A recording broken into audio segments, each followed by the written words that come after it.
Now, of course, this couldn't be a community effort if we didn't have many community partners. And I know that when we first started talking about this internally, we were trying to find an organization that truly reflected diversity. And we recognizing that we couldn't bring all of the many community partners who sit here in the audience with us today, we tried to identify a community partner that touched the lives of many people here in the city of Pittsburgh. And it was without question that we should reach out to Mr. Grant Oliphant at the Pittsburgh Foundation. And I remember approaching Grant in that conversation, which I was a little bit apprehensive because we were still a little bit in the formation of Dignity and Respect Month. But as soon as I said it, Grant said, yes, we'll do whatever you need us to do. And of course, that made him the perfect, and his organization the perfect partner. So I'd like to bring up Mr. Grant Oliphant from the Pittsburgh Foundation.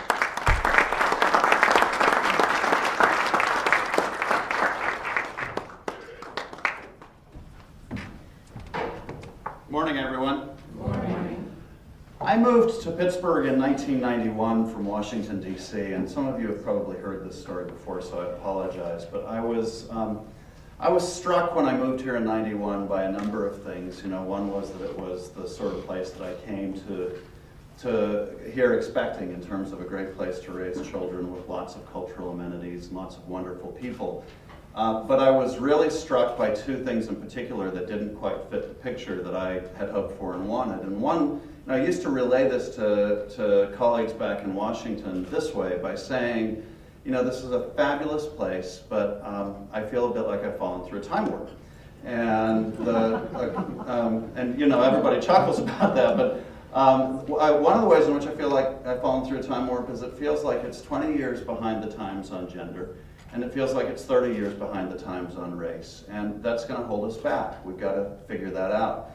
I've seen in the years since tremendous progress from this community as we've really worked on this and acknowledged that this is a real issue through the leadership of people like Esther Bush, who is here with us this morning, and now Candy Castleberry-Singleton, who I just have to say is one of the most exciting people to come to Pittsburgh in a long time.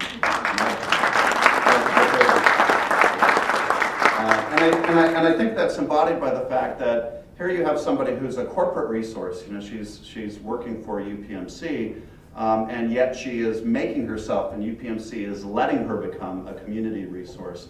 And that is the best way, in my opinion, for somebody to become a leading citizen and an agent of change. So thank you, Candy, for that. We still have a ways to go, and a campaign like this is a terrific vehicle for us beginning to do that. I've been fascinated, and I don't mean to make this a political speech, but I've been fascinated in recent months by the debate over healthcare. And what I've been watching from my perspective is a culture that seems to want to focus more on who we exclude than on who we include. So the debate has become about who doesn't get to come to the party, as opposed to how to create a system that is inclusive and welcomes everybody and ennobles everybody.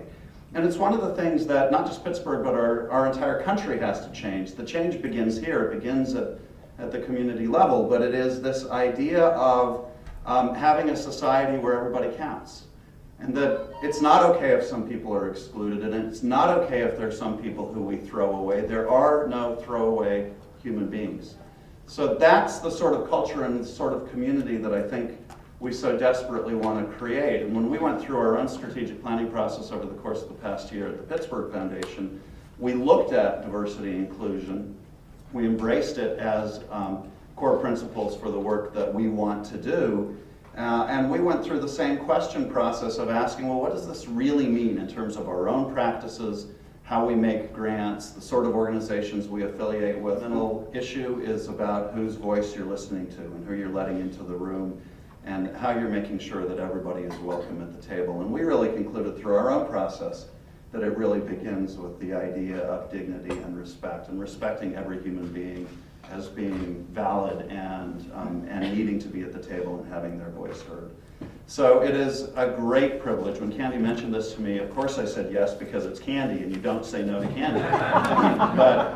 but even if it hadn't been Candy, and I think this is just such a terrific enterprise for the community. Another indication of our moving forward as as a community that embraces dignity and respect for all human beings. So thank you, Candy, for the work you're doing in UPMC, and we're delighted to be a partner in it.